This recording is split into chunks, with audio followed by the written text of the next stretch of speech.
आप कितने भी अच्छे कर्म कर लो, लेकिन समाज आपके बुरे कार्यों को ही सदैव याद रखता है।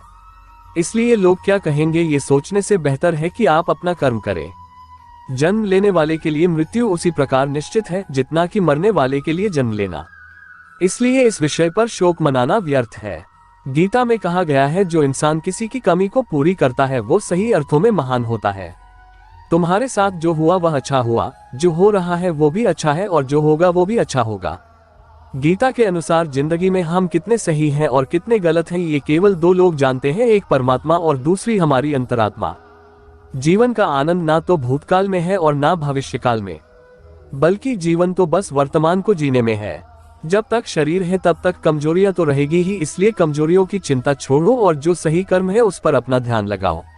अर्जुन, तुम भला क्यों रोते हो? तुमने जो खोया क्या वह तुमने पैदा किया था? आज जो तुम्हारा है वह कल किसी और का होगा, क्योंकि परिवर्तन ही संसार का नियम है। किसी का अच्छा ना कर सको तो बुरा भी मत करना, क्योंकि दुनिया कमजोर है लेकिन दुनिया बनाने वाला नहीं। यदि कोई व्यक्ति विश्वास के साथ इच्छित वस्तु को लेकर नित्य चिंतन करता है तो वह जो चाहे वह बन सकता है। सच्चा धर्म ये है कि जिन बातों को इंसान अपने लिए अच्छा नहीं समझता उन्हें दूसरों के लिए भी प्रयोग ना करे। कोई भी व्यक्ति अपने विश्वास से बनता है, वह जैसा विश्वास करता है उसी अनुरूप बन जाता है। मन अशांत है और उसे नियंत्रित करना कठिन है, लेकिन अभ्यास से इसे वश में किया जा सकता है। मेरे लिए समस्त प्राणी समान है, ना तो कोई मुझे अत्यधिक प्रिय है और ना ही कम, लेकिन जो मेरी भक्ति पूरे मन से करते हैं मैं सदैव आवश्यकता पड़ने पर उनके काम आता हूँ। मन की शांति से बढ़कर इस संसार में कोई भी संपत्ति नहीं है।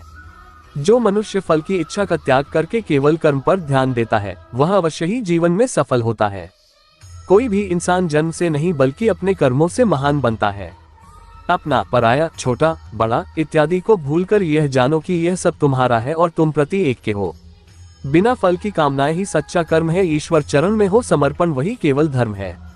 जो व्यक्ति क्रोध करता है उसके मन में भ्रम पैदा होता है, जिससे उसका बौद्धिक तर्क नष्ट हो जाता है और तभी व्यक्ति का धीरे धीरे पतन होने लगता है। गीता में लिखा है, जब इंसान की जरूरत बदल जाती है तब इंसान के बात करने का तरीका बदल जाता है। इस संपूर्ण संसार में अपकीर्ति मृत्यु से भी अधिक खराब होती है। सदैव संदेह करने वाले व्यक्ति के लिए प्रसन्नता ना इस लोक में है ना ही कहीं और। जीवन में सफलता का ताला दो चाबियों से खुलता है, एक कठिन परिश्रम और दूसरा दृढ़ संकल्प। जो मन को नियंत्रित नहीं करते उनके लिए वह शत्रु के समान कार्य करता है। कठिन परिश्रम से बचने के लिए व्यक्ति को भाग्य और ईश्वर की इच्छा जैसे बहानों के बजाय चुनौतियों का सामना करना चाहिए। गीता में कहा गया है, कोई भी अपने कर्म से भाग नहीं सकता, कर्म का फल तो भुगतना ही पड़ता है। मनुष्य को अपने कर्मों के अच्छे और बुरे फल के विषय में सदैव सोचकर चिंताग्रस्त नहीं होना चाहिए। मनुष्य अपने विश्वास से निर्मित होता है, जैसा वह विश्वास करता है वैसा वह बन जाता है। जो मनुष्य प्रतिदिन खाने, सोने और आमोद प्रमोद के कार्यों में लिप्त रहता है वह नियमित तौर पर योगाभ्यास करके समस्त क्लेशों से छुटकारा पा सकता है। जब इंसान अपने काम में आनंद खोज लेते हैं तब वे पूर्णता प्राप्त करते हैं। श्रीमद् भागवत गीता का मुख्य उद्देश्य मानव कल्याण करना है, इसलिए प्रत्येक मनुष्य को सदैव मानव कल्याण की ओर अग्रसरित रहना चाहिए। जब भ्रमित अर्जुन कुरुक्षेत्र में सलाह के लिए अपने सारथी भगवान कृष्ण के पास गए तो भगवान कृष्ण ने कुछ तर्कसंगत दार्शनिक अवधारणाएं बताई जो आज भी प्रासंगिक हैं। भगवद गीता एक महाकाव्य ग्रंथ है जिसमें हमारी सभी समस्याओं का उत्तर है। स्वतंत्रता आंदोलन के समय कई नेताओं के लिए प्रेरणा की पुस्तक थी। इन कुछ भगवद गीता संदेशों पर एक नजर डालें जिनका उपयोग आप अपने जीवन को सही रास्ते पर वापस लाने के लिए कर सकते हैं। माफ करना और शांत रहना सीखिए, ऐसी ताकत बन जाओगे कि पहाड़ भी रास्ता देंगे।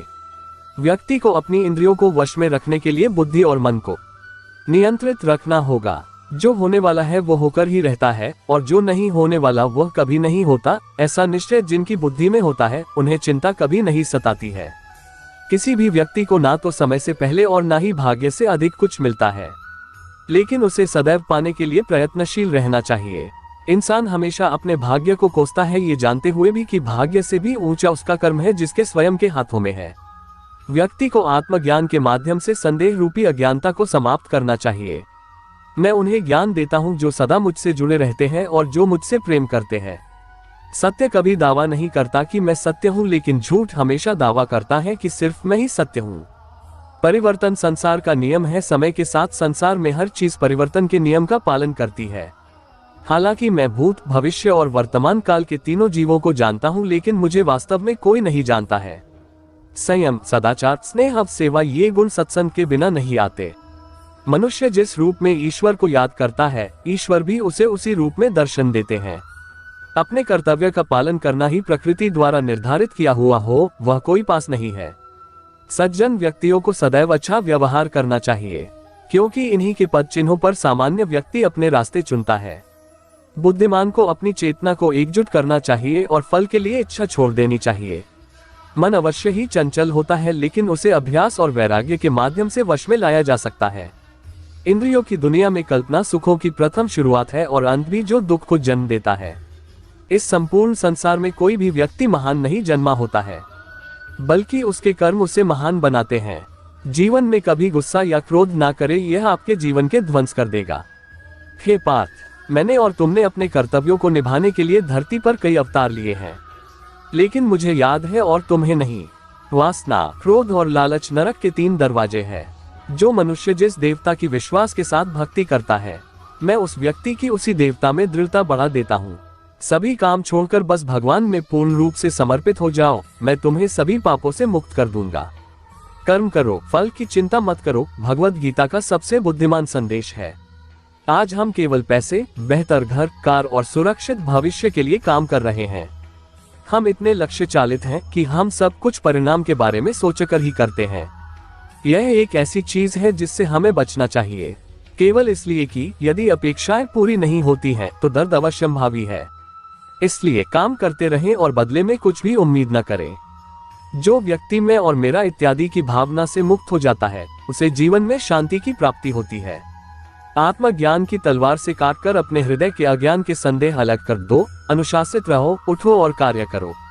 जिस प्रकार से प्राकृतिक मौसम में बदलाव आता है, ठीक उसी प्रकार से जीवन में भी सुख दुख आता रहता है।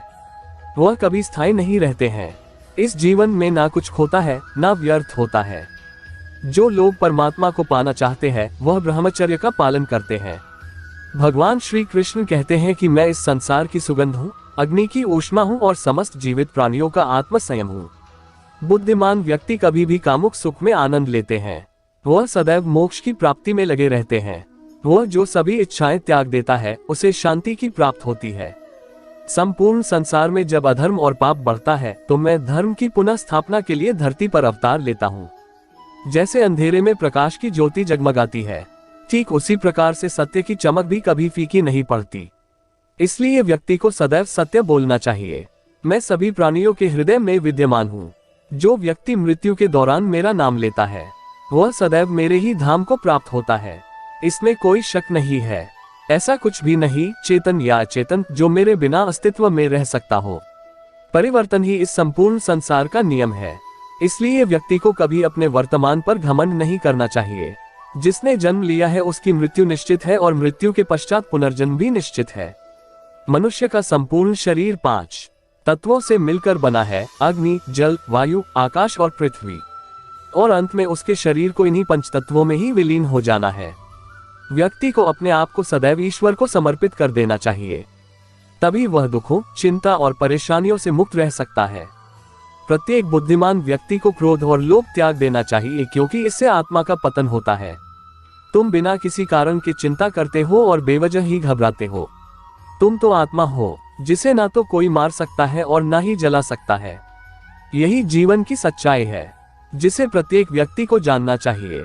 न तो ये शरीर तुम्हारा है और न ही तुम इस शरीर के मालिक हो। ये शरीर 5 तत्वों से बना है: आग, जल, वायु, पृथ्वी और आकाश। एक दिन ये शरीर इन्हीं 5 तत्वों में विलीन हो जाएगा।